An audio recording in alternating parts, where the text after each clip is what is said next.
ആദ്യ എപ്പിസോഡ് എവിടെ നിർത്തിയോ അവിടെ നിന്ന് രണ്ടാമത്തെ എപ്പിസോഡ് തുടങ്ങുന്നത്. ഡെമോഗോർഗനെ കണ്ട് അല്ലറി വിളിച്ച് ഹോളി അവിടെ നിന്ന് ഓടി രക്ഷപ്പെടാൻ ശ്രമിച്ചെങ്കിലും ഡെമോഗോർഗൻ വന്നിട്ട് ഇവിടെ പിടിച്ച് പുറകിലെ ഷെൽഫിലേക്ക് എടുത്തെറിയുക കേട്ടോ. അവളുടെ തലയൊക്കെ ചെന്ന് ഇടിക്കുന്നുണ്ട്. അമ്മ അവിടെ ഷാമ്പു ഒക്കെ കലക്കി ബാറ്റബിൽ കുളിക്കാനുള്ള പരിപാടിയിലായിരുന്നു. അപ്പനവട്ടെ പുറത്ത് ഗോൾഫ് കളി തന്നെ തുടരുന്നുണ്ട്. ബോളൊക്കെ അടിച്ച് പുള്ളിങ്ങനെ മുകളിലേക്ക് പറത്തി വിടുന്നത് കാണിക്കുന്നുണ്ട്. ഡെമോഗോർഗൻ ആവട്ടെ ശേഷം ഹോളി അവളുടെ കാലിലൊക്കെ തൂക്കിയെടുത്തിട്ട് മുകളിൽ ആ ഗേറ്റ് വഴി കൊണ്ടുപോകാൻ ശ്രമിക്കുക കേട്ടോ. കട്ടിലിൽ ചെറിയൊരു പിടുത്തം കിട്ടിയോണ്ട് ഹോളി അതിൽ ബലം പ്രയോഗിച്ച് അള്ളി പിടിച്ചിരിക്കുവാണ്. പെട്ടെന്ന് അവൾ ഷൂ ലൂസ് ആവുന്നതുകൊണ്ട് ഡെമോഗോർഗനെ പിടിവിട്ട് അവൾ നിലത്തേക്ക് വീഴുന്നു. ഷൂ ആവട്ടെ ഡെമോഗോർഗന്റെ കയ്യിലും ആവുകയാണ്. അവൻ ആ നിലത്തേക്ക് ഇടുന്നുണ്ട്. കിട്ടിയ അവസരം നോക്കി അവൾ റൂം കടന്ന് അമ്മയുടെ അടുത്തേക്ക് ഓടുക കേട്ടോ. അമ്മയെ കണ്ടുപിടിച്ചിട്ട് അവൾ അവിടെ മോൺസ്റ്റർ ഉണ്ടെന്ന് അല്ലറി വിളിച്ച് കരയുമ്പോൾ അമ്മ അവളോട് പറയാണ് അവിടെ ഒന്നുമില്ലടാ, അത് മോള് വേറെ ദുസ്വപ്നം കണ്ടാന്ന് പറയാണ്. എന്നിട്ട് അമ്മ അവളെ ചേർത്ത് പിടിക്കുന്നു. അപ്പോഴാണ് അമ്മ നോക്കുമ്പോൾ അവളുടെ കയ്യിൽ ചോര പറ്റിയിരിക്കുന്നത് കാണുന്നത് കേട്ടോ. ഹോളിയുടെ തലയിൽ ചേർത്ത് പിടിച്ചപ്പോൾ അവിടെ നിന്നായതാണെന്ന് നമുക്ക് മനസ്സിലായി. അപ്പോൾ എന്തോ കുഴപ്പമുണ്ടെന്ന് നമുക്ക് മനസ്സിലായിട്ടുണ്ട്. പെട്ടെന്ന് അവിടെ ലൈറ്റുകളൊക്കെ കിടന്ന് മിന്നാൻ തുടങ്ങിട്ടോ. എന്തോ ഭീകരജീവി തങ്ങൾക്ക് അടുത്തേക്ക് വരുന്നുണ്ടെന്ന് കേരന് മനസ്സിലായി. കാരണം അവിടെ ഇടിനാദം പോലെ ഇങ്ങനെ ശബ്ദം ഉണ്ടായിക്കൊണ്ടിരിക്കുകയാണ്, നടന്നു വരുന്ന ശബ്ദം. പുറത്തുള്ള അപ്പനും വീടിനകത്ത് ലൈറ്റുകളൊക്കെ കിടന്ന് മിന്നുന്നു ശ്രദ്ധിക്കുന്നുണ്ട്. ഈ സമയം ലൂക്കാസും മൈക്കും ഇവരുടെ ഈ വീട്ടിലേക്ക് ഇങ്ങനെ പോയിക്കൊണ്ടിരിക്കുകയാണ്. നാൻസി ഇലവൻ ഇവർക്ക് മുമ്പ് ഒരു കാറിൽ പോകുന്നുണ്ട് കേട്ടോ. ഒരു ഹൂഡിയൊക്കെ ഇട്ടാണ് നമ്മുടെ ഇലവൻ്റെ യാത്ര. അവളാരെങ്കിലും കണ്ടാൽ പ്രശ്നമാണല്ലോ, അതുകൊണ്ടാണ് ഹൂഡിയൊക്കെ ഇട്ട് ഇങ്ങനെ പോണത്. ഡെമോഗോർഗൻ ആവട്ടെ ഈ സമയം ബാത്റൂമിലേക്ക് എത്തിയിരുന്നു. ഇത് ഹോളിയെ അവിടെ എല്ലാം തേടാൻ തുടങ്ങി കേട്ടോ. ഓരോന്നും തകർത്തെറിയുന്നുണ്ട്. അവൾ അവിടെ ഒളിച്ചിരിപ്പുണ്ടോ എന്നൊക്കെ അറിയാൻ വേണ്ടിയിട്ടാണ്. ആക്ച്വലി കേരനും മോളിയും ആ ബാത്തബിൽ ശ്വാസം പിടിച്ച് മുങ്ങി കിടക്കുമായിരുന്നു കേട്ടോ. മുകളിൽ പതായതുകൊണ്ട് നമ്മുടെ ഡെമോഗോർഗൻ ഇവർ ഇതുവരെ കണ്ടിട്ടില്ല. അപ്പോഴാണ് അപ്പൻ അങ്ങോട്ടേക്ക് വരുന്നത് കേട്ടോ. ഇത് കാരണം ഡെമോഗോർഗൻ പുള്ളിയെ ലക്ഷ്യമാക്കി അവിടെ നിന്ന് പോയി. വെള്ളത്തിൽ മുങ്ങിക്കിടന്ന ഹോളിയും കേരനും വേഗം തലപൊക്കി എണീക്കുക കേട്ടോ. തൻ്റെ മുമ്പിൽ വലിയൊരു മോൺസ്റ്ററെ കണ്ട ടെഡ് അവൻ്റെ കയ്യിലുള്ള ഗോൾഡ് സ്റ്റിക്ക് ഉപയോഗിച്ച് 2 കീറി കൊടുക്കാനൊക്കെ നോക്കി. കാരണം പുള്ളിക്ക് വേറെ ഒന്നും ചെയ്യാനില്ലല്ലോ. ഡെമോഗോർഗൻ ആവട്ടെ അവൻ്റെ കൂർത്ത നഖങ്ങൾ ഉപയോഗിച്ച് ടെഡിനെ അങ്ങ് എടുത്തെറിയുക കേട്ടോ. നെഞ്ചൊക്കെ കീറി ടെഡ് ഒരു മൂലയ്ക്ക് വന്ന് വീഴുന്നത് കാണിക്കുകയാണ്. ഈ ഗ്യാപ്പിൽ കേരൻ മോളിയം കൊണ്ട് താഴേക്ക് ഓടി. താഴെ ചെന്നപ്പോൾ ഉണ്ടല്ലോ താഴത്തെ വാളിൽ ഒരു ഗേറ്റ് ഉണ്ടാക്കിയിട്ടിട്ട് ഡെമോഗോർഗൻ ഇവർക്ക് നേരെ ചാടി വീഴുക കേട്ടോ. ഓടുന്ന ഓട്ടത്തിനിടെ കേരൻ വീഴുന്നുണ്ട്. ഹോളി പിടിച്ചെണീപ്പിക്കാൻ വന്നെങ്കിലും അപ്പോഴേക്കും ഡെമോഗോർഗൻ അവർക്കടുത്തേക്ക് എത്തിയിരുന്നു കേട്ടോ. മറ്റു വഴികളൊന്നുമില്ലാതെ കേരൻ ഹോളിയെ പിന്നിലേക്ക് മാറ്റി നിർത്തിയ ശേഷം അവിടെ ഇരുന്നൊരു വൈൻ ബോട്ടിൽ പൊട്ടിച്ചിട്ട് ബാക്കി ഭാഗം കൈ പിടിച്ചിട്ടോ. ഡെമോഗോർഗൻ ഇവർക്ക് നേരെ വന്നപ്പോൾ ഈ കുപ്പി ഉപയോഗിച്ച് ഡെമോഗോർഗന്റെ വായ്ക്ക് നേരെ ഉള്ള ആഞ്ഞു കുത്തിയിട്ടോ. ശേഷം ആ ജീവിയുടെ ദേഹം ആസകലം ആഞ്ഞ് നമ്മുടെ കേരൻ കുത്താൻ തുടങ്ങിയിട്ടോ. നാൻസി ഇലവനും കാറിൽ അവിടേക്ക് എത്തിയിരുന്നു. അകത്ത് ഡെമോഗോർഗൻ ഉണ്ടെന്ന് ഇവർക്ക് പുറത്തുനിന്ന് തന്നെ മനസ്സിലായിട്ടോ. ഒരു തോക്ക് എടുത്തിട്ട് അകത്തേക്ക് ചെന്ന് നോക്കുമ്പോൾ നാൻസി കാണുന്നത് എന്താണെന്നറിയോ? ചോരയിൽ കുളിച്ചെടുക്കുന്ന അമ്മയാട്ടോ. ഹോളി അതേപോലെ അവിടെ എങ്ങും ഉണ്ടായിരുന്നില്ല. അപ്പോൾ സംഭവം എന്താണെന്ന് വെച്ചാൽ ഇവൾ ആ കുപ്പി വെച്ചിട്ട് ആഞ്ഞാഞ്ഞ് കുത്തിയെങ്കിലും ഡെമോഗോർഗൻ ഇവൻ്റെ കൂർത്ത കൈ ഉപയോഗിച്ചുകൊണ്ട് വയറിൽ കുത്തി കീറുവാട്ടോ. ശേഷം ഇവളുടെ കഴുത്ത് നോക്കി വരഞ്ഞങ്ങ് വിടുവാണ്. കേരൻ നിലത്ത് വീണപ്പോൾ ഡെമോഗോർഗൻ ഹോളിയും കൊണ്ട് തൂക്കിയിട്ട് അവിടെ നിന്ന് പോയതായിരിക്കണം. നാൻസി ഇലവൻ ഓടി വന്നൊരു ഡ്രസ്സൊക്കെ വെച്ച് കേരൻ്റെ മുറിവൊക്കെ ഇങ്ങനെ പൊത്തിപ്പിടിക്കുന്നുണ്ട്. വളരെ കഷ്ടപ്പെട്ട് കേരൻ ഹോളി എന്നിവരോട് പറയുന്നുണ്ട് കേട്ടോ. അപ്പോൾ ഹോളി മിസ്സിംഗ് എന്നവർക്ക് മനസ്സിലായി. പെട്ടെന്ന് ഹോളിയുടെ ശബ്ദം ഇവർ താഴെ ആ തുറന്ന ഗേറ്റ് ഉണ്ടല്ലോ അതിനകത്തുനിന്ന് കേൾക്കുവാണ്. അപ്സൈഡ് ഡൗണിൽ നിന്ന് കേൾക്കുകയാണ്. ഗേറ്റ് ഇങ്ങനെ അടയാൻ തുടങ്ങിയിരുന്നു. നാൻസി അതുവഴി ഇലവനോട് അങ്ങ് പൊക്കോളം പറയാണ് ഹോളീനെ നോക്കിയിട്ട്. അമ്മ ഇങ്ങനെ കിടക്കുന്നതുകൊണ്ട് നാൻസിക്കും പോകാൻ പറ്റില്ലല്ലോ. അപ്പോൾ ഇലവൻ ഓടിപ്പോയി ആ ഗേറ്റ് വഴി അപ്സൈഡ് ഡൗണിലേക്ക് കിടക്കുവാണ്. അങ്ങനെ ആ ഗേറ്റ് അവസാനം അടയുക കേട്ടോ. ഇവിടെ വെച്ചാണ് നമ്മുടെ ടൈറ്റിൽ എഴുതി കാണിക്കുന്നത് chapter 2 the vanishing of Holly Wheeler. അടുത്ത സീനിലെ ടെഡിനെയും കേരനെയും ഹോസ്പിറ്റലിലേക്ക് കൊണ്ടുപോകുന്ന രംഗമാണ് കാണിക്കുന്നത്. മൈക്ക്, ലൂക്കാസ്, നാൻസിയും കൂടെ തന്നെയുണ്ട്. ഓപ്പറേഷൻ തിയേറ്ററിന് പുറത്ത് ഇവർ വെയിറ്റ് ചെയ്യുമ്പോൾ നാൻസി ഇവരെ തന്നെ കുറ്റപ്പെടുത്തോട്ടെ. കാരണം എന്താണെന്ന് വെച്ച് കഴിഞ്ഞാൽ മമ്മും ഡാഡും അതുപോലെ ഹോളിയൊക്കെ മരിച്ചു കിടക്കുന്ന ഇവളൊരു വിഷനിൽ നേരത്തെ കണ്ടിട്ടുണ്ട്. അന്ന് അതെല്ലാവരോടും പറഞ്ഞിരുന്നെങ്കിൽ അല്ലെങ്കിൽ അവരെ നമ്മളിവിടുന്ന് സേഫായി മറ്റൊരു സ്ഥലത്തേക്ക് അയച്ചിരുന്നെങ്കിൽ ഈ ഗതി നമുക്ക് വരുന്നില്ലായിരുന്നു എന്നൊക്കെ നാൻസി ഇങ്ങനെ സ്വയം ഇങ്ങനെ പുലമ്പിക്കൊണ്ടിരിക്കുകയാണ്. അവളുടെ അഭിപ്രായത്തിൽ വെക്കനെ ഇവരെല്ലാം പണിഷ് ചെയ്യുന്നതാണ് ഈ വിഷനൊക്കെ കാണിച്ചു തന്നിട്ട് ഒരു വിശ്വസിക്കാതിരുന്നതിന് കേട്ടോ. ലൂക്കാസ് ഇടയ്ക്കേറി പറയാണ് ഇതൊരു പണിഷ്മെൻ്റ് ആണെന്ന് തോന്നുന്നില്ല, അല്ലെങ്കിൽ നിങ്ങളുടെ പാരൻസിനെ അത് ജീവനോട് വിടുമായിരുന്നില്ലല്ലോ. ഹോളിയും കൊന്നുകളഞ്ഞാൽ പകരം അത് ഹോളി അവിടെ നിന്ന് കടത്തിക്കൊണ്ട് പോവുകയാണ് ചെയ്തത്. അതുപോലെ ഇന്നത്തെ ഡേറ്റ് ഓർക്കണ്ടോ? ഇന്ന് നവംബർ 3 ഒരു നവംബർ 6 ആദ്യമായി വില്യനെ പണ്ട് ഇതേപോലെ വെക്കനെ തൂക്കുന്നത്. അപ്പോൾ വീണ്ടും ഈ ടൈം ആവാറായപ്പോൾ ഇങ്ങനെയൊക്കെ വീണ്ടും സംഭവിക്കുന്നു. പക്ഷേ വില്യനെ നമ്മൾ തിരിച്ചു കൊണ്ടുവന്നല്ലോ. അതേപോലെ ഹോളിയെ നമ്മൾ തിരിച്ചു കൊണ്ടുവരും. പക്ഷേ ഇതെല്ലാം ചെയ്യാൻ കൽപ്പുള്ള ഒരേ ഒരാൾ ഇലവനാണ്. ഈ സമയം മിലിറ്ററി ഈ ഇൻസിഡൻറ്റ് നടന്ന വീട്ടിലേക്ക് വരുന്നുണ്ട്. അവർ ആ ഗേറ്റ് പൂട്ടിയപ്പോൾ ഉണ്ടായ പാട് ഭിത്തിയിൽ കാണുന്നുണ്ട് കേട്ടോ. അപ്പോൾ ഇവർക്ക് ഡൗട്ട് അടിച്ചു, ഇലവൻ ഇവിടെ ഉണ്ടായിരുന്നു, അതേപോലെ ഇലവൻ ഹോളിൽ തപ്പി ഗേറ്റിൻ്റെ അകത്തേക്ക് കടന്നവർക്ക് ഡൗട്ട് അടിക്കുകയാണ്.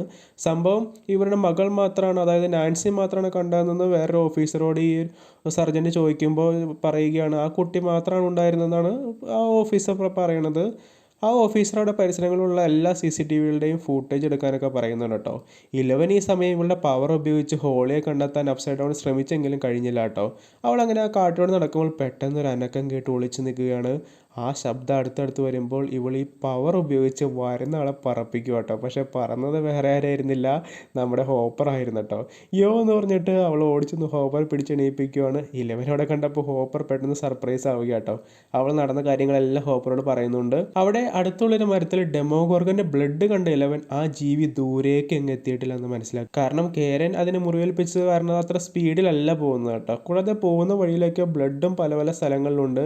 റേഡിയോ സ്റ്റേഷനിലാവട്ടെ ഷോർട്ടായി കിടന്ന മെഷീനൊക്കെ നോക്കി നിൽക്കുവാണ് നമ്മുടെ ജോയ്സ് റോബിനും. ഇതിനിടയിൽ ഇത് ശരിയാക്കാനുള്ള ബാക്കപ്പ് ഫ്യൂസൊക്കെ അന്വേഷിച്ച് പോകുന്നുണ്ട്. ഈ ടൈം ജോയ്സ് വില്ലിനോട് സംസാരിക്കുകയാണ്. അവൻ പറയുന്നത് ഞാൻ കണ്ട വിഷനിൽ ഞാൻ തന്നെയായിരുന്നു ഡെമോഗോർഗൻ എന്ന പോലെയാണ് തോന്നിയെന്ന് അവൻ പറയാണ്. അത് കാണുന്നത് ഞാനും കാണുന്നു, അത് ചിന്തിക്കുന്നത് ഞാനും ചിന്തിക്കുന്നു. ജോയ്സ് അവനോട് നമ്മൾ വെക്കനയുമായുള്ള നിൻ്റെ കണക്ഷൻ ഇല്ലാതാക്കിയതല്ലേ, പിന്നെന്താ ഇങ്ങനെയെന്ന് ചോദിക്കുമ്പോൾ ഇല്ലമ്മേ, അതങ്ങനെ മുഴുവനായിരുന്നു പോയെന്ന് പറയാൻ പറ്റില്ല. പല സമയത്തും എനിക്ക് ഇപ്പോഴാ ഫീലിങ്സ് കിട്ടുന്നുണ്ട്. നമ്മൾ കാലിഫോർണിയയിലായിരുന്നപ്പോൾ പിന്നീടൊരു കുഴപ്പമുണ്ടായിരുന്നില്ല, പിന്നീട് ഇങ്ങോട്ടേക്ക് വന്നപ്പോൾ ആ കണക്ഷൻ എനിക്ക് വീണ്ടും കിട്ടുന്നുണ്ട്. ഇപ്പോൾ വെക്കന കൂടുതൽ അടുത്തുണ്ടെന്ന് തോന്നൽ എനിക്കുണ്ട് കേട്ടോ. ഇതെല്ലാം കേട്ടുവന്ന റോബിൻ ഇവർക്ക് മറ്റൊരു തിയറി പറഞ്ഞു കൊടുക്കുകയാണ്. ചിലപ്പോൾ വില്ലു റിസീവർ ആയിരിക്കാം, ഒരു റേഡിയോ റിസീവർ പോലെ. സംഭവം എന്താണെന്ന് വെച്ചാൽ വില്ലിൻ്റെ മൈൻഡ് ഒരു ആൻറ്റിന പോലെയാണെന്ന് ഇരിക്കട്ടെ. വെക്കനെ ഈ മൈൻഡ് ഫ്ലെയർ സംഭവം യൂസ് ചെയ്യുമ്പോൾ വരുന്ന വേവ്സ് ഉണ്ടല്ലോ, വില്ല് അടുത്തുണ്ടെങ്കിൽ അവന് സിഗ്നൽ കിട്ടുന്നതായിരിക്കാം. ഈ റേഡിയോ വേവ്സ് വരുമ്പോൾ ആൻറ്റിന അടുത്തുണ്ടെങ്കിൽ ഒരു ക്ലിയർ സിഗ്നൽ കിട്ടൂലേ, അതേപോലെ തന്നെ. പെട്ടെന്ന് വില്ലണേറ്റ് ചിലപ്പോൾ അത് ശരിയായിരിക്കാം. അങ്ങനെയാണെങ്കിൽ നമുക്ക് ഹോളിയെ രക്ഷപ്പെടുത്താനും നമുക്കിത് ഉപയോഗിച്ചിട്ടെന്ന് ചോദിക്കുകയാണ്. ഇന്ന് സ്കൂളിനടുത്ത് നിന്നപ്പോൾ എനിക്ക് വെക്നിയുടെ കണക്ഷൻ കിട്ടിയിരുന്നു. എനിക്ക് ഓർമ്മയില്ല ഞാൻ എന്താ കണ്ടതെന്ന്, പക്ഷേ ആ ടൈമിൽ എനിക്ക് എന്ത് വിഷൻസ് എന്തെങ്കിലും ഉണ്ടായിരിക്കണം. അങ്ങനെയാണെങ്കിൽ ഞാനിപ്പോൾ വീണ്ടും അവിടേക്ക് ചെന്ന് ഹൈമൈൻഡ് വഴി സിഗ്നൽ കണക്ട് ചെയ്യാൻ സാധിച്ചാൽ എനിക്ക് വീണ്ടും വെക്നയെ സ്പൈ ചെയ്യാൻ കഴിഞ്ഞേക്കും. പക്ഷേ ജോയ്സ് ഇതിനെ തീരെ സമ്മതിക്കുന്നില്ല കേട്ടോ. ഒന്ന് രണ്ട് പറഞ്ഞ് അവർ തർക്കമായി. ഇങ്ങനെയൊക്കെ ചെയ്ത് കഴിഞ്ഞാൽ വെക്ന വീണ്ടും വില്ലൻ്റെ കൺട്രോൾ എടുക്കുന്ന പേടിയാട്ടോ ജോയ്സിന്. സ്റ്റീവ് ആവട്ടെ ഇവരുടെ വാനിൻ്റെ ബാറ്ററി ചാർജ് ഇറങ്ങിപ്പോയിരുന്നു. അപ്പോൾ അതുവഴി വരുന്ന ഒരു പെണ്ണിൻ്റെ കാർ ഉപയോഗിച്ച് അതിൽ നിന്നൊരു കണക്ടർ വെച്ച് ഇവരുടെ കാർ ചാർജ് ആക്കാനുള്ള പണിയിലാണ്. കാറിനകത്തേക്ക് കയറി സ്റ്റീവ് എന്താണ് പ്ലാൻ ചോദിക്കുമ്പോൾ ജോനാഥൻ പറയുകയാണ് ഇവരുടെ പ്ലാനിൽ തന്നെ തുടരാനാണ് പറയുന്നത്. നമുക്ക് ഇവിടെ എല്ലാം ഒന്നുകൂടെ ഒന്ന് കറങ്ങി സിഗ്നൽ എല്ലാം കിട്ടുന്നുണ്ടോ എന്ന് നോക്കാം, ഹോപ്പറായിട്ടുള്ള സിഗ്നൽ.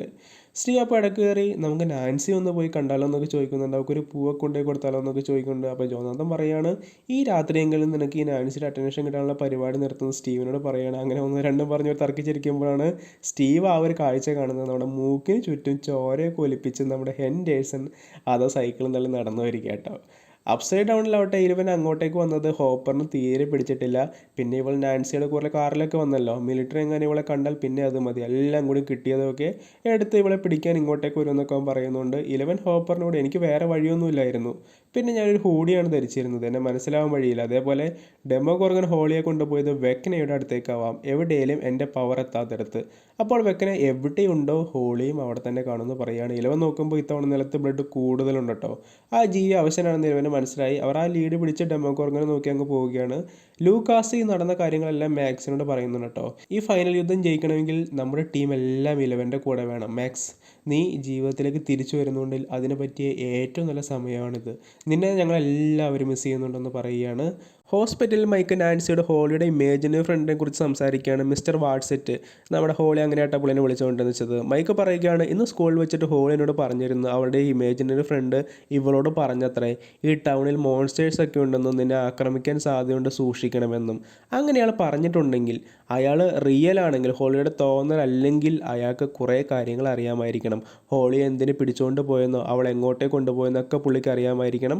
നാൻസി അപ്പോൾ മൈക്കിനോട് അയാളെക്കുറിച്ച് നമ്മളെങ്ങനെ കൂടുതൽ അറിയുമെന്ന് ചോദിക്കുന്നുണ്ട്. അങ്ങനെ വഴി ഇവർ കാണുകയാണ്. അമ്മയ്ക്ക് എന്തെങ്കിലും ചിലപ്പോൾ ഈ മിസ്റ്റർ വാട്സിനെ പറ്റി അറിയാതിരിക്കില്ല. അമ്മയെ എങ്ങനെയെങ്കിലും നമുക്ക് അകത്ത് കയറി കാണണമെന്ന് ഇവർ തീരുമാനിക്കുകയാണ്. വാനിലാവട്ടെ ഇത്തവണ തർക്കം സ്റ്റീവും ഹെൻഡേഴ്സണും തമ്മിലായിരുന്നു കേട്ടോ. ലൈറ്റ് ഡിമ്മായി പെട്ടെന്ന് ബ്രൈറ്റ് ആകുമ്പോൾ മെയിൻ ഓഫ് ആക്കുവാണ് ആദ്യം ചെയ്യേണ്ടിയിരുന്നതെന്ന് ഹെൻഡേഴ്സൺ പറയുന്നു. സ്റ്റീവ് തിരിച്ച് ഓക്കെ ശരി, അടുത്തവണ ഞാൻ അത് ഓർമ്മിച്ച് ചെയ്തേക്കാം, പക്ഷേ നീ കൃത്യസമയത്ത് അവിടെ ഉണ്ടായിരുന്നാലും മതിയായിരുന്നു എന്ന് പറഞ്ഞ് തർക്കിക്കുകയാണ്. ഹെൻഡേഴ്സൺ അപ്പോൾ അവൻ സൈക്കിളിൽ നിന്ന് വീണ കാര്യമൊക്കെ നുണ പറയാം കേട്ടോ. പക്ഷേ സ്റ്റീവ് അതിനെ കണ്ടപ്പോൾ ഇവൻ്റെ ഈ ഇഞ്ചുറി കണ്ടപ്പോൾ തന്നെ മനസ്സിലായി നല്ല ഇടി കിട്ടിയതാണെന്ന് മനസ്സിലായിട്ടുണ്ട്. ജോനാഥനാവട്ടെ എന്തെങ്കിലും സിഗ്നൽ കിട്ടുമോ എന്ന് പറയാനുള്ള പണിയിലൊക്കെ ആയിരുന്നു കേട്ടോ. സ്റ്റേഷനിലാവട്ടെ റോബിൻ പെട്ടെന്ന് ഓടി എന്നിട്ട് ജോയ്സിനോട് ചോദിക്കുകയാണ്, റേഡിയോയിലെ റെഡ് ലൈറ്റ് എത്ര നേരമായി കത്തി കിടക്കുന്നു? ഓ, ഫ്ലെക്സ് കപ്പാസിറ്റർ പോയതായിരിക്കാം, ഇത് ശരിയാക്കാവുന്നേ ഉള്ളൂ. പക്ഷേ ഒരാൾ കൂടി കൈസഹായത്തിന് വേണമെന്ന് പറഞ്ഞിട്ട് വില്ലിനെയും വിളിച്ചുകൊണ്ട് മുകളിലേക്ക് ഓടിപ്പോവാ കേട്ടോ. ശരിക്കും പറഞ്ഞാൽ റോബിൻ്റെ ഒരു നമ്പറായിരുന്നു. അവൾക്ക് നേരത്തെ വില്ല് പറഞ്ഞ ഐഡിയ നന്നായി തോന്നിയിരുന്നു കേട്ടോ. മുകളിലെത്തിയപ്പോൾ റോബിൻ വില്ലിനോട് നീ പറഞ്ഞ സ്ഥലത്തേക്ക് നമുക്ക് പോയാലോ എന്ന് ചോദിക്കുന്നു. എന്നിട്ട് രണ്ടുപേരും കൂടി ജോയ്സിൻ്റെ കണ്ണും വെട്ടിച്ച് അവിടെ നിന്ന് കിടക്കുക കേട്ടോ. മിലിറ്ററിക്ക് ഈ സമയം CCTV ഫുട്ടേജിൽ നിന്ന് നമ്മുടെ ഇലവൻ്റെ ഫോട്ടോസ് കിട്ടിയിരുന്നു. ഒരു സർജൻറ്റ് വന്ന് ഡോക്ടറോട് ഇത് പറയുന്നുണ്ട് കേട്ടോ. ഇത്തവണ ഇവൾ നമ്മുടെ അടുത്ത് തന്നെയുണ്ടെന്ന് പറയുമ്പോൾ ഡോക്ടർ സർപ്രൈസ് ആവുകയാണ്. ഇവിടെ അടുത്തെന്ന് പറഞ്ഞാൽ ഇവിടെ അപ്സൈഡ് ഡൗണിൽ. ഇവർക്ക് ഇവിടെ ഒരു ക്യാമ്പിൽ ഒരു വലിയ ഗേറ്റ് ഉണ്ടല്ലോ, അപ്പോൾ ചിലപ്പോൾ ഇവർ വർക്ക് ചെയ്യണത് ചിലപ്പോൾ അപ്സൈഡ് ഡൗണിൻ്റെ ഉള്ളിലായിരുന്നിട്ടായിരിക്കാം.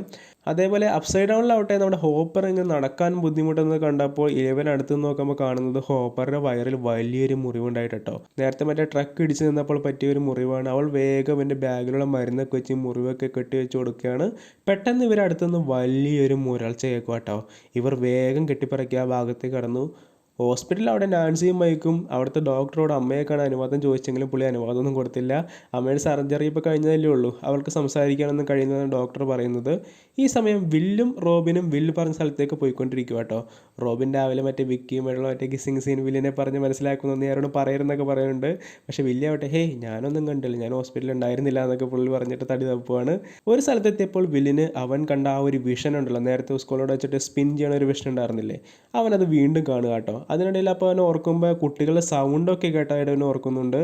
ഇവനത് റോബിനോട് പറയുക കേട്ടോ. ശേഷം വിൽ മറ്റൊരു സ്ഥലം ലക്ഷ്യമാക്കി നടക്കുകയാണെങ്കിൽ പിന്നെ നമ്മൾ റോബിനും പോവുകയാണ്. അപ്സൈഡ് ഡൗണിലാവട്ടെ ഇവർ കേട്ട സൗണ്ട് നോക്കി വന്ന് ഹോപ്പറും ഇലവനും കാണുന്നത് എന്താണെന്നറിയോ, ഇവരുടെ മുമ്പിൽ വെക്കനുണ്ടാക്കിയ വലിയൊരു വാളായിരുന്നു കേട്ടോ. അവിടെ കിടന്ന് ഹോളിയുടെ ചെരുപ്പ് ഉറുക്ക് കിട്ടുക കേട്ടോ. തനിക്ക് ഹോളിയെ ഉള്ള വിഷൻ ഉപയോഗിച്ച് കണ്ടുപിടിക്കാൻ കഴിയാഞ്ഞത് ഈ വാളിനകത്തേക്ക് ഹോളിയെ കൊണ്ടുപോയത് കൊണ്ടാകുമെന്ന് ഇലവൻ മനസ്സിലാക്കുകയാണ്. ഹോസ്പിറ്റലിൽ അവിടെ നാൻസിയും മൈക്കും ഒരു നേഴ്സിൻ്റെയും പേഷ്യൻറ്റിൻ്റെയും വേഷമാണ് ആരുടെയും കണ്ണിൽ പെടാതെ അമ്മയെ കിടത്തി റൂമിലേക്ക് കയറുക കേട്ടോ. അവിടെ വെച്ച് അമ്മയ്ക്ക് എഴുതുന്ന ഒരു പേനയും പേപ്പറും കയ്യിലിങ്ങനെ വെച്ച് കൊടുക്കണമെങ്കിൽ സംസാരിക്കാൻ പറ്റില്ലല്ലോ. അമ്മ ഹോളിയെ പറ്റി ഇവരോട് ചോദിക്കുന്നുണ്ട്. ഹോളി മിസ്സിംഗ് ആണെന്നും അവളെ കണ്ടുപിടിക്കാൻ അമ്മയുടെ സഹായം ആവശ്യമാണെന്ന് ഇവരിങ്ങനെ പറയുകയാണ്. ഹോളി എവിടെയാണെന്ന് അറിയാവുന്ന ഒരാളുണ്ട്, അയാൾ എവിടെ ഉണ്ടെന്ന് ഹോളി അമ്മയോട് പറഞ്ഞിട്ടുണ്ടോ എന്നിവർ ചോദിക്കുകയാണ്. അമ്മ അത് ആരാണെന്ന് ചോദിക്കുമ്പോൾ ഹോളി അയാളെ മിസ്റ്റർ വാട്സിറ്റ് എന്നാണ് വിളിക്കുന്നവർ പറയുക കേട്ടോ. അവിടെ സീൻ കട്ടായിട്ട് വില്ലിനെ റോബിനെ വീണ്ടും കാണിക്കുകയാണ്.